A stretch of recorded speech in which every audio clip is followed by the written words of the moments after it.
हाय दोस्तों, मैं प्रयागराज शर्मा। मैं आज बात करूँगा दोस्तों prime coat over granular base part 1 के बारे में कि हम जब ग्रेनुलर बेस तैयार करते हैं रोड में बनाकर तो उसके ऊपर प्राइम कोट किस तरह से किया जाता है। तो इसके बारे में ministry of road transportation and highway में जो डिटेल्स दी गई हैं उसके बारे में आज हम डिस्कस करेंगे दोस्तों। तो आइए देखते हैं इसमें क्लॉज 502 में क्या बताया गया है। 502.1 में दोस्तों इसमें कहा गया है कि this work shall consist of the application of a single coat of low viscosity liquid bituminous material to a porous granular surface preparatory to the superimposition of bituminous treatment of mix. The work shall be carried out on a previously prepared granular stabilized surface to clause 501.8।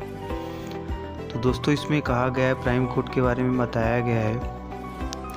कहा गया है कि इस कार्य में bituminous उपचार या मिश्रण के अध्यारोपण की तैयारी के लिए एक ग्रेनुलर सरफेस पर कम चिपचिपापन मतलब लो विस्कोसिटी लिक्विड बिटुमिनस मटेरियल का एकल कोट का उपयोग शामिल होगा। इसमें मतलब लो विस्कोसिटी जो बिटुमिनस मटेरियल्स होता है उसको हम ग्रेनुलर सरफेस के ऊपर इस प्रोवाइड कराते हैं एक लेयर के रूप में, एक कोट के रूप में, एक सिंगल कोट के रूप में।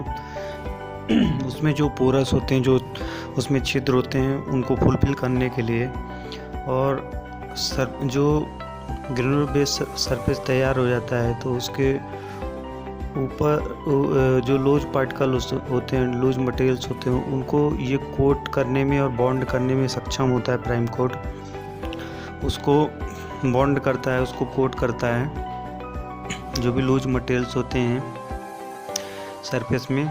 और इसमें क्या रहता है दोस्तों कि जो पहले से ग्रेनुलर स्टेबलाइज्ड सरफेस क्लॉज 501.8 के हिसाब से तैयार किया गया है उसके ऊपर प्राइम कोट जो है उसको डाला जाता है। और प्राइम कोट का मेन जो पर्पज़ होता है दोस्तों, ये ग्रेनुलर बेस में जो लूज पार्टिकल्स हैं, जो लूज लेयर होती हैं, लूज मटेरियल्स होता है, उसको कोट करता है, उसको बॉन्ड करता है आपस में, उसको लॉक करता है। तो इसका पर्पज़ मेन ये होता है। और इसके बाद दोस्तों क्लॉज 502.2 में हम मटेरियल्स के बारे में जानेंगे कि हम प्राइम कोट में मटेरियल्स कौन सा यूज करते हैं। तो दोस्तों इसमें क्लॉज 502.21 में कहा गया है कि the primer shall be cationic bitumen emulsion SS1 grade conforming to IS 8887 or medium curing cutback bitumen conforming to IS 217 are as specified in the contract। दोस्तों इसमें प्राइमर जो हम यूज करते हैं वो प्राइमर धनायित बिटवीन इमल्सन SS1 ग्रेड का होगा। मतलब SS1 का मीन्स होता है दोस्तों slow setting emulsion bitumen emulsion होता है, स्लो सेटिंग बिटवीन इमल्सन। तो इसमें जो हम प्राइमर कोट का ग्रेड बोलते हैं वो SS1 ग्रेड होता है। और RS1 ग्रेड जैसे हम टेक कोड में RS1 ग्रेड बोलते हैं, रिपीट सेटिंग जो ग्रेड रहता है उसका। तो और इसमें जो रहता है वो SS1 ग्रेड होता है प्राइमर कोड का। तो कैटोनिक बिटवीन इमल्सन होता है ये SS1 ग्रेड का, जो IS 8887 के हिसाब से कंफर्म किया जाता है। और दोस्तों इसमें हम पहले जो है कटबैक भी यूज करते थे, मीडियम क्यूरिंग कटबैक का उपयोग करते थे जो IS 217 के अकॉर्डिंग स्पेसिफाइड होता था। यदि कॉन्ट्रैक्ट में होता था तो हम इसका यूज करते थे। अब तो इसका जो यूज है वो लगभग ख़त्म हो चुका है। कटबैक बिटवीन का बहुत कम यूज होता है मीडियम क्यूरिंग कटबैक का। तो ये दो मटेरियल्स हम दोस्तों प्राइम कोट में यूज करते हैं। पहला क्या करते हैं, SS1 ग्रेड का बिटवीन इमल्सन यूज करते हैं जो कैटोनिक बिटवीन इमल्सन यूज करते हैं प्राइम कोट में। और दूसरा मीडियम क्यूरिंग कटबैक बिटवीन का उपयोग करते हैं हम प्राइम कोट के लिए। ये मटेरियल्स का हम यूज करते हैं। इसके बाद दोस्तों क्लॉज 502.2.2 में quantity of SS1 grade bitumen emulsion for various types of granular surface shall be as given in table 500-3। तो इसमें जो टेबल 500-3 में बताया गया है कि जो SS1 ग्रेड बिटवीन इमल्सन की जो क्वांटिटी है वो विभिन्न प्रकार के ग्रेनुलर सरफेस में कितनी मात्रा में क्वांटिटी डाली जाती है। तो टेबल 510 3 में दोस्तों इसमें quantity of between emulsion for various types of granular surface के बारे में बताया गया है। जैसे इसमें पहला बताया गया टाइप ऑफ सरफेस में WM और WBM में हमको कितनी क्वांटिटी में जो बिटवीन इमल्सन है प्राइम कोट का तो वो स्प्रे करना है। तो दोस्तों इसमें रेट ऑफ स्प्रे भी बताया गया है।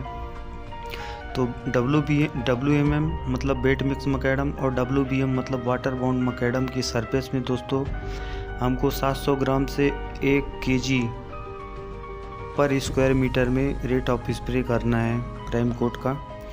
इसके बाद दोस्तों स्टेबलाइज्ड सॉइल बेस जो रहता है और क्रशर रन मकैडम मतलब जिसको हम CRM लेयर बोलते हैं, तो उसके ऊपर दोस्तों हमको 900 ग्राम से 1.2 kg 900 ग्राम से 1.2 kg पर स्क्वायर मीटर में स्प्रे करना है प्राइम कोट।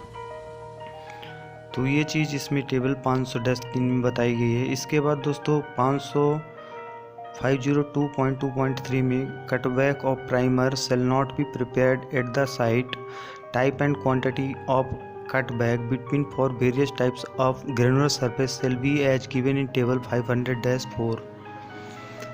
तो दोस्तों इसमें कहा गया कि साइट पर प्राइमर के लिए कटबैक तैयार नहीं किया जाएगा। विभिन्न प्रकार के दानेदार सतह के लिए कटबैक बिटवीन का प्रकार और मात्रा तालिका जो है 500-4 में दी गई है। तो दोस्तों इसमें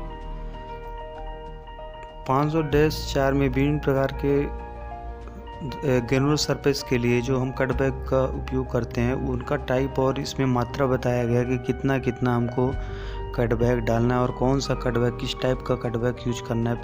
पहली बात तो दोस्तों कटबैक जो होते हैं वो 3 टाइप के होते हैं। पहला जो होता है वो दोस्तों वो रैपिड क्यूरिंग होता है जिसको हम RC बोलते हैं, और दूसरा जो होता है वो MC होता है जिसको हम मीडियम क्यूरिंग बोलते हैं, और तीसरा जो होता है वो SC होता है जिसको हम स्लो क्यूरिंग बोलते हैं दोस्तों।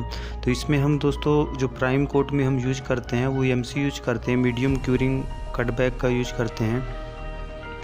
और मीडियम क्यूरिंग कटबैक जो रहते हैं 5 ग्रेड के रहते हैं, MC30, MC70, MC250, MC800, MC3000। तो इन सभी कटबैकों का जो है यूज होता है। तो इसमें जो हम पार्टिकुलर WM, WBM और स्टेबलाइज सॉइल बेस क्रशर और मकैडम इनके लिए जो हम यूज करते हैं प्राइम कोट के लिए तो वो MC30 और MC70 का यूज करते हैं। तो आइए इसके बारे में देखते हैं दोस्तों। टाइप ऑफ सरफेस में इसमें WM जो वेट मिक्स मकैडम और WBM वाटर बाउंड मकैडम में हम टाइप ऑफ कटबैक का यूज करेंगे MC30 मतलब मीडियम क्यूरिंग 30 जो रहता है, और 30 और 70 जो लिखा हुआ है दोस्तों इसमें ग्रेड होता है ये कटबैक का। एक काइनेमेटिक विस्कोसिटी होती है तो उसका जो है इसमें वैल्यू बताया जाता है कि MC30 MC70 ग्रेड का वो काइनेमेटिक विस्कोसिटी होता है।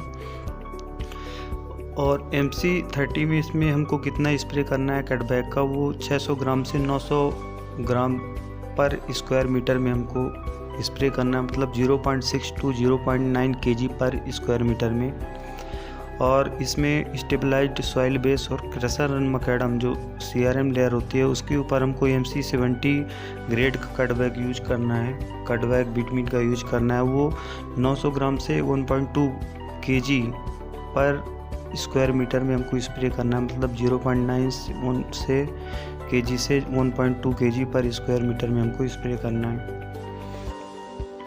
इसके बाद दोस्तों इसमें क्लॉज जो 502.2.4 में कहा गया है कि the correct quantity of primer shall be decided by the engineer and shall be such that it can be absorbed by the surface without causing run of excessive primer and to achieve desired penetration of about 8 to 10 mm। तो इसमें कहा गया कि primer की सही मात्रा engineer द्वारा तय की जाएगी और ऐसी होनी चाहिए कि इसे सतह से अवशोषित किया जा सके, कि सतह के अंदर वो जा सके। और अत्यधिक प्राइमर को इस प्रकार से भी नहीं होना चाहिए कि वो रोड सरफेस से बाहर चली जाए, अत्यधिक प्राइमर के बहिर्गमन के बिना। और लगभग इसमें जो पेनिट्रेशन डिजायर पेनिट्रेशन रहेगा दोस्तों वो 8 से 10 mm तक रहेगा, लगभग 8 से 10 mm तक होना चाहिए इसमें जो अचीव होना चाहिए। जो डिजायर पेनिट्रेशन की मात्रा इसमें बताई गई प्राइम कोट के लिए वो अचीव होना चाहिए हमको 8 से 10 mm तक। उसके बाद ही हम बिटुमिन इमल्सन जो यूज करेंगे, उसके बाद ही हम प्राइम कोट के लिए बिटुमिन इमल्सन यूज करेंगे। जब तक उसका पेनिट्रेशन 8 से 10 mm तक नहीं आ जाता है, तो सबसे पहले हमको टेस्टिंग करना है पेनिट्रेशन की कि 8 से 10 mm तक इसका डिजायर पेनिट्रेशन मिल रहा है कि नहीं मिल रहा है। उसके बाद हमको साइड पे प्राइम कोट का यूज करना है दोस्तों। इसके बाद 502.3 में वेदर एंड सीजन लिमिटेशन के बारे में बताया गया है और कहा गया है कि primer shall not be applied during a dust storm or when the weather is foggy, rainy or windy, or when the temperature in the shade is less than 100 degrees Celsius. Cut back between as per primer shall not. तो इसमें कहा गया है दोस्तों कि primer की सतह मतलब कि इसमें हम ऐसे समझ सकते हैं, कहा गया है कि प्राइमर को धूल भरी आंधी के दौरान या जब मौसम धूल से मिला हो, मतलब एक तूफान टाइप में मौसम हो या बरसात हो या हवा चल रही हो, तो या जब छाया में तापमान 100 डिग्री सेल्सियस से कम हो तो प्राइमर नहीं लगाया जाना चाहिए, प्राइम कोट नहीं किया जाना चाहिए। जो ग्रेनुलर सरफेस बेस तैयार है उसके ऊपर प्राइम कोट नहीं किया जाना चाहिए यदि ऐसी स्थिति बनती है तो। और प्राइमर के रूप में कटबैक बिटुमिन नहीं होगा। तो इसमें जो है इसके बारे में और भी डिटेल्स जो है वो हम अगले वीडियो में बताएंगे कि इसके बारे में और क्या बताया गया है। तो दोस्तों कटबैक के बारे में आपको समझ में आया होगा कि जो कटबैक तैयार होता है वो बिटुमिन और केरोसिन का ब्लेंडेड करके हम उसमें लगभग 40% फाइन एग्रीगेट जो रहता है लेस देन 40% से कम रहता है, वो 2.36 mm की सीयू से पासिंग होना चाहिए और उसको ब्लेंडिंग करके हम कटबैक में यूज करते हैं। तो कटबैक के हम बता दिए आपको कि 3 प्रकार के टाइप होते हैं, RC, MC और SC, rapid curing, slow curing और मीडियम क्यूरिंग। इनके 4 ग्रेड, जो RC रहता है उसके 4 ग्रेड होते हैं और जो MC रहता है उसके 5 ग्रेड होते हैं और जो SC रहता है दोस्तों वो 4 ग्रेड का होता है कटबैक। तो इस प्रकार से हम जो भी प्राइम कोट करते हैं तो उसमें कटबैक या बिटुमिन इमल्सन का यूज करते हैं हम ग्रेनुलर सरफेस के ऊपर मटेरियल में बॉन्ड